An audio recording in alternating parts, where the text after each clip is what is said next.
Hola, el día de hoy Renata Calderón, Fernanda Machín y yo, Regina Valencia, les vamos a explicar sobre el sistema circulatorio desde los arcos aórticos, la circulación fetal, así como los cambios que se presentan al nacimiento. Comencemos con el sistema arterial para que puedan comprender mejor este tema. Para comprender este tema ocupamos dos conceptos clave, que son la vasculogénesis y la angiogénesis. La vasculogénesis es cuando se empieza a formar un nuevo vaso sanguíneo a partir de mesodermo, y esto en un lugar donde no había antes vasos sanguíneos, mientras que la angiogénesis va a ser cuando estos vasos se empiecen a ramificar y se empiecen a conectar entre sí. Pero para esta vasculogénesis que comience este proceso, ocupamos de dos cosas características, que son los angioblastos y las islas sanguíneas, pero estos angioblastos vienen de mesodermo. ¿Pero de qué mesodermo vienen? Vamos a ver. Todo inicia en la semana 3 de gestación, que sabemos que es un proceso súper importante, que es la gastrulación. En este proceso, el embrión pasa de ser un disco bilaminar a tener sus 3 capas germinales, que sabemos que es ectodermo, mesodermo y endodermo. Y nosotros nos vamos a enfocar en el mesodermo extraembrionario lateral, que es el que sabemos que se divide en dos porciones, la región somática y la esplácnica. Y la esplácnica es la que ocupamos, que está rodeando al saco vitelino, porque va a tener células mesenquimatosas que se van a ir diferenciando a angioblastos, que mencionamos anteriormente. Y estas van a ser islas sanguíneas, que son grupos de células que van a ir formando nuestros nuevos vasos sanguíneos, y también harán células sanguíneas que iremos viendo más adelante. Así que sigamos con la semana 4 de gestación. Como sabemos, al inicio se formaron dos aortas dorsales que están a los extremos de nuestro embrioncito. Con el proceso de tubulación en semana 4, estas aortas dorsales se van a comenzar a fusionar en la línea media para formar un único vaso, y esto nos va a dar nuestra aorta descendente, que nos va a ir irrigando tanto el tronco, el abdomen, la pelvis y los miembros inferiores, además de que nos va a permitir la conexión con nuestros arcos aórticos, que son los que nos van a hacer un punto clave para la formación de todo nuestro sistema arterial, que hablaremos a continuación. Y si esta fusión no ocurriera, pues el flujo sanguíneo sería como imposible. Y ojo, que en donde se encuentran los arcos aórticos no se van a fusionar estas aortas dorsales. Siguen bifurcadas y ya más caudal van a estar fusionadas. Continuando, con la cuarta semana se fue formando lo que es el tubo cardíaco y va a comenzar a latir y a bombear sangre. Pero bueno, de su extremo cefálico se forma lo que es el saco aórtico, y de aquí van a salir nuestros pares de arcos aórticos, que van a ser 6. Pero el quinto podría no considerarse porque no origina ninguna estructura en específico. Y bueno, al inicio son simétricos, pero se van a ir remodelando y van a ser ya algo asimétrico, y cada uno va a tener un destino diferente. Así que veamos qué nos origina cada uno de ellos. Del primero salen las arterias maxilares. En el número 2 salen la estapedia, que va al oído, y la hioidea. De la número 3 tendremos a las carótidas comunes y las carótidas externas. Del número 4 tendremos del lado izquierdo una porción del callado de la aorta, y del lado derecho como una porción proximal de la subclavia, así como una parte de la brachiocefálica. La 5 podríamos no considerarla porque no da ninguna estructura, y la número 6 nos va a dar las arterias pulmonares derecha e izquierda, y algo súper importante, que es el conducto arterioso, que nos va a estar conectando la arteria pulmonar con la aorta, y va a ser súper importante para la supervivencia en etapa fetal, porque después tendrá que desaparecer, y recuérdenla muy bien porque es muy importante. Estos arcos aórticos vimos que se conectan en nuestras aortas dorsales, que en esa porción no se fusionaron.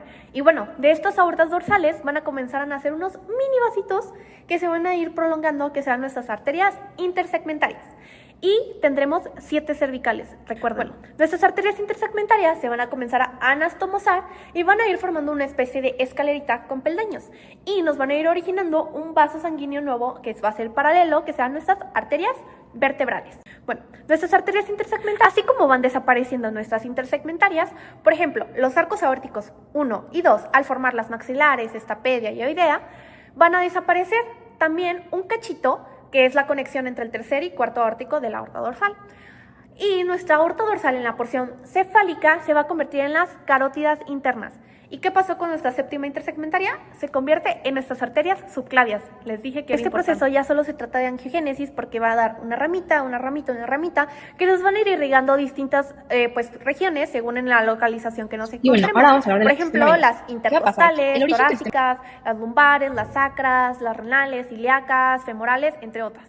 Y bueno, otros dos vasos que son muy importantes son la arteria umbilical, que va a estar en conexión, así como la arteria vitelina, que esta nos va a dar origen al tronco celíaco, la mesentérica superior y la mesentérica inferior, que serán fundamentales para la irrigación del tubo digestivo. Una patología que puede presentarse si hay algún problema en este proceso es la coartación aórtica, que es un estrechamiento de nuestra aorta. Lo bueno va relacionado al conducto arterioso que les dije que recordar. Cuando este se necesita cerrar al nacer, puede que esté afectando a este tejido muscular a la pared de la aorta y cause el estrechamiento. También hay otra teoría de que dice que si hay poco flujo sanguíneo puede causar como este desarrollo con pues que esté más estrecho. Bueno, se presenta pues muy frecuente en niñas que tengan síndrome de Turner y una característica es que no presentan cianosis los pacientes con esta patología. Y bueno, como no hay un estrechamiento de la aorta, no hay una suficiente irrigación a la parte inferior, entonces tendríamos diferente presión en la extremidad superior e inferior. Entonces, tenemos que tomar la presión. El sistema venoso también va a venir de la gastrulación, como todo lo que hemos visto. El mesodermo se va a dividir en lateral y va a ser una hoja somática y una hoja esplácnica. Las venas van a venir de la hoja esplácnica. Después se van a formar islotes sanguíneos, que conforme va a pasar el tiempo van a ser hemangioblastos. Y después van a dar origen a tubos, que van a ser nuestras venas. Y al final, gracias a la tubulación, se va a formar el seno venoso, que van a llegar aquí 6 venas importantes, que es la cardenal común, la umbilical y la vitelina, que de ahí vamos a partir para explicar de cómo se van a formar todas las venas de nuestro cuerpo.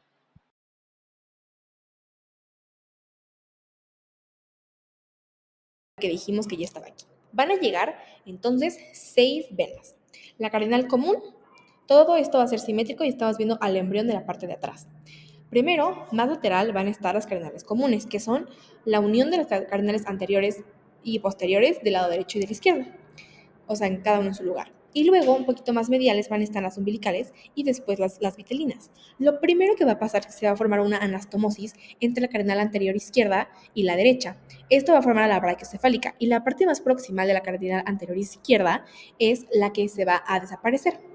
Y también, después de que ya aquí podemos ¿qué va a pasar en el hígado? Para esto, el hígado va a empezar a crecer como la llave izquierda.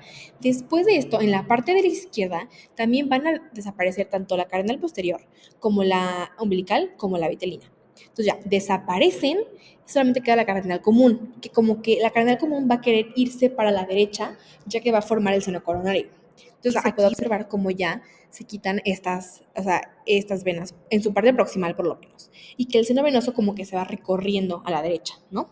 Después tenemos que de la parte de la derecha, la cardenal anterior derecha se va a hacer la vena cava superior y tanto la umbilical como la cardenal posterior derecha van a desaparecer igual en su parte más proximal.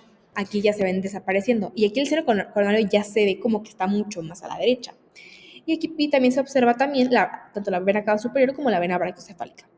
Y después de esto, lo que va a pasar es que ya el seno se va a ir completamente a la derecha y la vitelina derecha es la que va a formar a la vena cava inferior.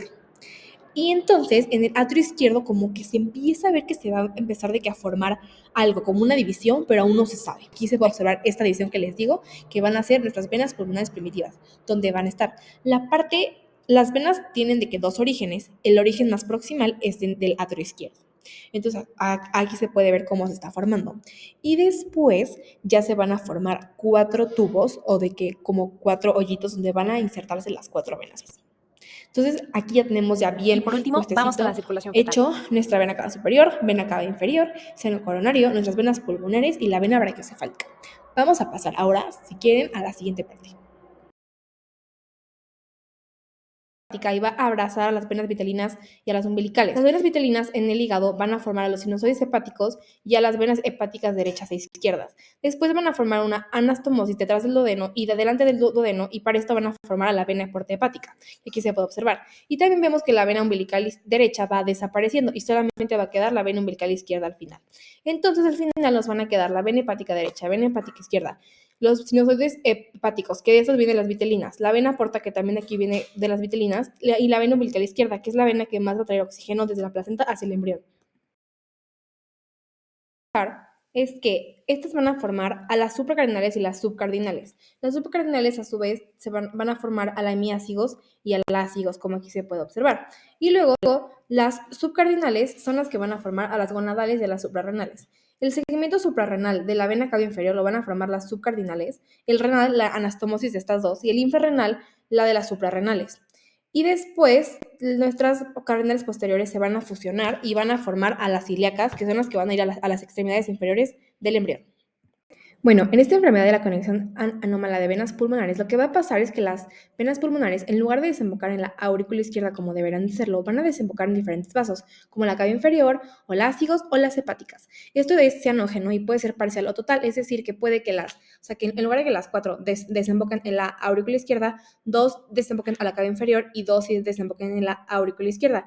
Y lo que va a pasar es que pues aquí la sangre se va a mezclar, ya que llega súper oxigenada a los pulmones y en lugar de llegar a la aurícula izquierda para irse a la aorta, va a llegar a la vena cava inferior, que viene con sangre desoxigenada. Entonces, este bebé va a empezar a recibir menos oxígeno en los tejidos adyacentes. Entonces, esto se cura con cirugía y las transponen a la aurícula izquierda y así se curan los bebecitos. Antes de que un bebé nazca, todo su cuerpo funciona muy diferente. Aquí está flotando en líquido amniótico, no respira aire, no come por la boca, ni sus pulmones trabajan. Aquí, básicamente todo lo que necesita, oxígenos, nutrientes y hasta cómo eliminar desechos, todo lo recibe a través de un órgano que ni siquiera es suyo, la placenta, que funciona como un puente mágico entre la mamá y el bebé. A través del cordón umbilical, la placenta le manda sangre con oxígeno y nutrientes y se lleva todo lo que el bebé ya no necesita. Curiosamente, al inicio hay 2 venas umbilicales, solo que la derecha desaparece y la izquierda es la que sigue llevando sangre rica en oxígeno al bebé. Esta sangre sí viene muy oxigenada, aunque no precisamente al 100%, porque en realidad está un poco mezclada, pero para el bebé, pues es lo mejor que puede obtener en ese momento. Pero aquí viene lo más loco. Como los pulmones pues no funcionan y hay muchísima resistencia entre ellos, el cuerpo del bebé tiene que hacer como trucos y atajos para que la sangre evite pasar por los pulmones, porque pues no tendría mucho caso. Y para eso tiene sus propios atajos secretos. Acompáñame a descubrir cómo circula la sangre en el feto, desde que entra en el cordón hasta que da una vuelta por todo el cuerpo. Como habíamos dicho en un inicio, la sangre oxigenada llega pues desde la placenta por la vena umbilical. Aquí la sangre tiene que decidir si se queda en el hígado o si toma un atajo directo al corazón. Parte de la sangre sí se tiene que quedar en el hígado porque tiene que atravesarlos estos pequeños sinusoides y nutrir las células hepáticas. Estos sinusoides después van a formar parte del sistema portaepático del bebé que aún está en desarrollo. Pero la mayoría toma un bypass especial, el conducto venoso o también llamado conducto de Arancio. Este atajo la lleva directamente a la vena cava inferior, que es como una autopista que mete la sangre de lleno al corazón. Ya dentro del corazón, la sangre entra a la aurícula derecha por la vena cava inferior. Aquí esta sangre se va a mezclar un poco con la sangre menos oxigenada que venía de la vena cava superior. Esto resulta curioso porque en el corazón del bebé, la sangre oxigenada y la menos oxigenada se suelen mezclar en ciertos puntos. Es como si fuera un sistema de logística pues bastante perfecto, pero muy caótico. Pero como los pulmones no funcionan todavía, el cuerpo del bebé abre como una puerta secreta, el foramen oval. Este foramen conecta directamente a la aurícula derecha con la aurícula izquierda, para que la sangre rica en oxígeno se salte el pulmón y vaya directo al cerebro y a todos los órganos importantes. La sangre más oxigenada se va a dirigir primero pues al cerebro y al corazón porque son los órganos que más lo necesitan para desarrollarse bien. De la aurícula izquierda se va al ventrículo derecho y de ahí a la aorta ascendente para pues ir a la cabeza del bebé. Ese es el primer viaje de la sangre fetal. A su vez, otra parte de la sangre sí baja al ventrículo derecho. De ahí normalmente pues tendría que ir a los pulmones. Pero como los pulmones todavía no funcionan y sigue habiendo mucha resistencia, el cuerpo del bebé va a usar otro atajo, el conducto arterioso. Este conducto conecta la aorta ascendente con la arteria pulmonar y es una vía rápida para mandar sangre al resto del cuerpo sin tener que pasar por los pulmones porque no tendría mucho caso. Una pequeña parte de la sangre sí entra a los pulmones, pero no tanto para oxigenarse a sí misma haciendo hematosis, sino nada más para nutrir a estos pulmones. Del conducto arterioso, la sangre viaja por el abdomen, la pelvis, las extremidades, hasta que finalmente va a regresar a la placenta por las arterias umbilicales, donde se va a volver a oxigenar y todo el ciclo puede volver a empezar. Y así sucede hasta que por fin llega el nacimiento. Cuando el bebé nace y da su primer respiro, los pulmones se llenan de aire por primera vez. El oxígeno entra, el líquido amniótico se reabsorbe y de pronto los vasos pulmonares que estaban cerrados se abren. Ahora la sangre puede pasar por los pulmones y pues esto cambia por completo las presiones del corazón. Como la presión de la aurícula izquierda se vuelve mayor que la de la derecha, se va a cerrar el foramen oval como si fuera una compuerta. Funcionalmente se va a cerrar en las primeras horas y anatómicamente en semanas, formando finalmente lo que es la fosita oval. Además, como hay tanto oxígeno, el conducto arterioso también se cierra y poco a poco se convierte en un pequeño ligamento. Este cierre es funcional en los primeros 3 días, anatómico en las primeras 3 semanas y después de 3 meses por fin le podemos llamar el ligamento arterioso. Las arterias y la vena umbilical también dejan de funcionar y se vuelven ligamentos. La vena umbilical se vuelve ligamento redondo del hígado, el conducto venoso de Arancio se vuelve ligamento venoso y las arterias umbilicales se vuelven los ligamentos umbilicales mediales. Además de toda esta maravilla de la circulación fetal, hay algo más que puede pasar durante el embarazo. Si la mamá es RH negativo, pero el bebé es RH positivo, el cuerpo de la mamá podría detectar la sangre del bebé como extraña y empezar a formar anticuerpos. En el primer embarazo normalmente no hay problema, pero si no se trata en los siguientes embarazos, estos anticuerpos pueden atacar los glóbulos rojos del bebé, causando una enfermedad bastante grave llamada eritroblastosis fetal. Es por esto que si se detecta esta incompatibilidad, se debe de aplicar una vacuna especial llamada inmunoglobulina anti-D, que previene que la mamá forme estos anticuerpos. Así se protege la salud del bebé y la de la mamá en futuros embarazos.